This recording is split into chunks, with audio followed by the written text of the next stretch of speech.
आज हम बात करेंगे कि वर्ष में आने वाले करवा चौथ व्रत करने की विधि क्या है और आखिर क्यों मनाया जाता है ये पर्व। हमारे सनातन धर्म में सौभाग्यवती महिलाओं के लिए करवा चौथ के व्रत को अत्यंत महत्वपूर्ण माना गया है। ये व्रत कार्तिक कृष्ण पक्ष में आने वाली चतुर्थी तिथि के दिन किया जाता है और चतुर्थी तिथि भगवान श्री गणेश जी को समर्पित है। अतः इस दिन सुहागन महिलाएं उपवास रखकर अपने पति की रक्षा और उनकी लंबी आयु के लिए भगवान श्री गणेश जी के साथ माता पार्वती और महादेव जी की पूजा आराधना करती हैं। उनसे अपने पति की लंबी आयु और अच्छे स्वास्थ्य के लिए प्रार्थना करती हैं। चतुर्थी तिथि को करवा चौथ या फिर करक चतुर्थी व्रत कहा जाता है। इस व्रत को करने से सुहागिन महिलाओं को अखंड सौभाग्य का आशीर्वाद मिलता है और सौभाग्यवती महिलाएं इस दिन अपने पति की दीर्घायु और उत्तम स्वास्थ्य की मंगल कामना करने के लिए चंद्रदेव को अर्घ्य प्रदान करती हैं। करवा चौथ का ये व्रत अधिकतर उत्तर भारत और राजस्थान आदि राज्यों में मनाया जाता है। करवा चौथ में भगवान गणेश जी, शिव, शिवा और स्वामी कार्तिकेय यानी संपूर्ण शिव परिवार का पूजन किया जाता है। लोक मान्यताओं के अनुसार इस व्रत को मात्र सुहागिन महिलाएं ही कर सकती हैं। इस व्रत को करने का अधिकार मात्र उन्हीं को है, क्योंकि ये व्रत अपने पति की लंबी आयु और अच्छे स्वास्थ्य के लिए किया जाता है। विधवा या फिर कुंवारी कन्याओं को ये व्रत नहीं करने की सलाह दी जाती है। नवविवाहित महिलाएं विवाह के पहले वर्ष में इस व्रत को अधिक धामधूम से करती हैं। विवाह वाले वर्ष में कन्या पक्ष से भी ससुराल वालों के लिए फल, मिष्ठान, मठरी, शक्कर इत्यादि के 13 करवे और सासू माँ के लिए विशेष भेंट आती हैं और एक विशेष करवा ससुर जी को भी भेंट दिया जाता है। हालांकि वर्तमान समय में कई स्थानों पर अविवाहित कन्याएं भी अच्छे पति को प्राप्त करने के लिए ये व्रत करती हुई दिखाई देती हैं। करवा चौथ के दिन ब्रह्म मुहूर्त यानी सूर्योदय के पूर्व ही स्नान इत्यादि करके अपने कार्य पूर्ण करके सर्गी द्वारा अल्पाहार किया जाता है। सर्गी यानी सास ससुर द्वारा दिया गया भोजन।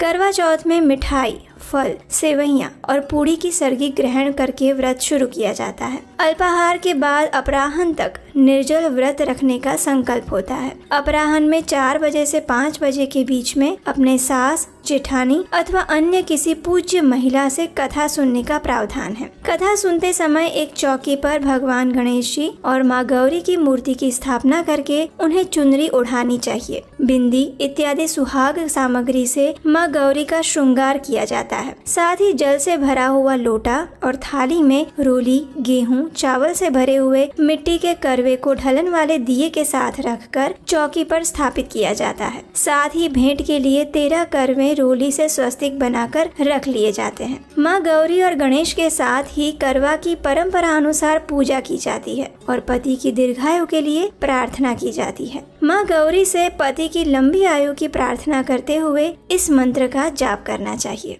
नमस्ते शिवाय शर्वाण्यै सौभाग्यं संतति शुभा प्रयच्छ भक्तियुक्तानां नारीणां हरवल्लभे। इसके बाद गेहूं या चावल के 13 दाने हाथ में लेकर करवा चौथ की व्रत कथा सुनी जाती है। कथा सुनने के बाद सबसे पहले एक करवे पर हाथ फेर के उस करवे को अपनी सास का आशीर्वाद लेकर उन्हें देना चाहिए। उसके बाद रोली से स्वस्तिक बनाए हुए शक्कर से भरे हुए 13 करवे सुहागिन महिलाओं को भेंट में दिए जाते हैं और सुहागिनों से लिए जाते हैं। अब लोटे का जल और 13 दाने गेहूं को चंद्रमा को अर्घ्य देने के लिए अलग रख लिए जाते हैं। रात्रि में चंद्रमा निकलने के बाद छलनी की ओट से उसे देखने का और चंद्रमा को अर्घ्य देने का प्रावधान है। इसके बाद पति से आशीर्वाद लिए जाते हैं, उन्हें भोजन करवाया जाता है और उसके बाद स्वयं भोजन लिया जाता है। पूजन के बाद आस पड़ोस की महिलाओं को करवा चौथ की बधाई देने के बाद इस पर्व को संपन्न माना जाता है। तो इस वर्ष करवा चौथ का व्रत 20 अक्टूबर 2024 रविवार के दिन मनाया जा रहा है। व्रत करने वाली महिलाएं रात 8:12 पर चंद्र दर्शन करके अपना पुण्य फल अर्जित कर सकती हैं। इस पर्व पर महिलाएं हाथों में मेहंदी लगाकर, चूड़ी पहनकर, 16 श्रृंगार करके अपने पति की पूजा करके इस व्रत का पारण करती हैं और चंद्रदेव से ये वरदान मांगती हैं कि वे सुहागिन ही संसार से विदा हो। इस प्रकार पूरे विधि विधान के साथ करवा चौथ का व्रत करके सुहागिन महिलाएं अपने पति की लंबी आयु और अच्छे स्वास्थ्य के लिए माता गौरी और चंद्रदेव से प्रार्थना करती हैं और ये पर्व को पूर्ण श्रद्धा और नियम पूर्वक मनाती हैं। हालांकि हमारे किसी भी पुराण या वैदिक ग्रंथ में इस व्रत का उल्लेख नहीं पाया गया। सामान्य रूप से ये व्रत सौभाग्यवती स्त्रियां अपनी स्थानिक लोक कथा और परंपरा के अनुसार करती आई है और ये प्रथा कई वर्षों से चल रही है। भले ही इसका प्रमाण किसी शास्त्र में ना हो, लेकिन पति की रक्षा के लिए व्रत उपवास करना या फिर अपने पतिव्रत धर्म का पालन करने का ये सिद्धांत हमारे वैदिक शास्त्रों का मूलभूत सिद्धांत है। हमारे शास्त्रों में सती स्त्रियों के लिए एक सुंदर श्लोक का वर्णन आता है। अहल्या द्रौपदी सीता तारा मंदोदरी तथा पंचकन्या स्मरे नित्यम महापातक नाशनम।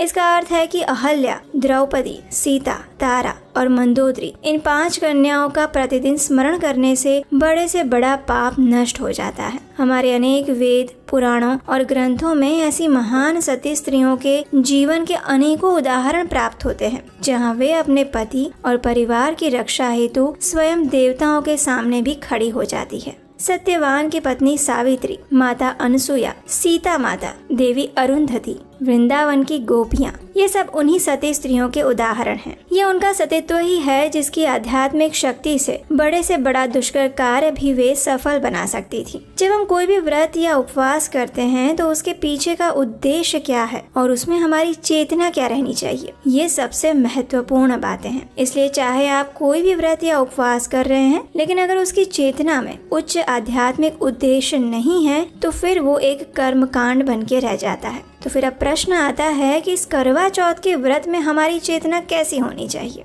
तो देखिए, हम जानते हैं कि हमारा वास्तविक कर्तव्य परम भगवान श्री कृष्ण की सेवा करना है, वही हमारा धर्म है और उनके साथ का हमारा संबंध ही एकमात्र वास्तविक संबंध है। गोपी भर्तृपद कमलयोर दास दास दासानुदास। इस भौतिक संसार में जब हम आते हैं तो हमारे पूर्व जन्म के कर्मों के अनुसार हमें विभिन्न शरीर और विभिन्न संबंध मिलते हैं, लेकिन हमारी इस अनेकों जन्मों की यात्रा में एकमात्र श्री कृष्ण ही है जो प्रत्येक जन्म में हमारे साथ रहते हैं, हमारे अंदर परमात्मा के रूप में, फिर चाहे हम उन्हें देखें या ना देखें। इसलिए हमारी निष्ठा और भक्ति भी हमारे इन्हीं एकमात्र स्वामी के प्रति होनी चाहिए। हाँ, इस जन्म में जो आपको पति या संबंध मिले हैं उनके प्रति आपकी कर्तव्य निष्ठा आपको संपूर्ण रूप से निभानी चाहिए, लेकिन उसके साथ साथ आपको अपना नित्य स्वरूप और नित्य स्वामी भी याद रहने चाहिए। करवा चौथ का व्रत करते समय आपको गणेश जी और चंद्रदेव से यही प्रार्थना करनी चाहिए कि वे आपके वर्तमान जीवन के पति और परिवार को स्वस्थ दीर्घायुष्य प्रदान करें और उसके साथ साथ आपको आपके परम पति श्री कृष्ण के प्रति प्रेम और भक्ति प्रदान करें।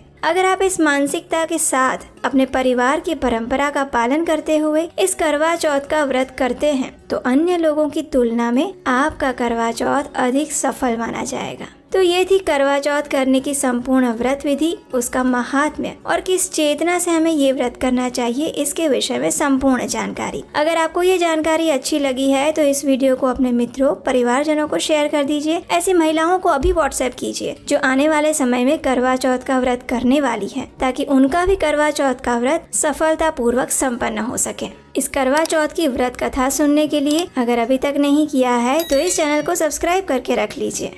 हरे कृष्णा।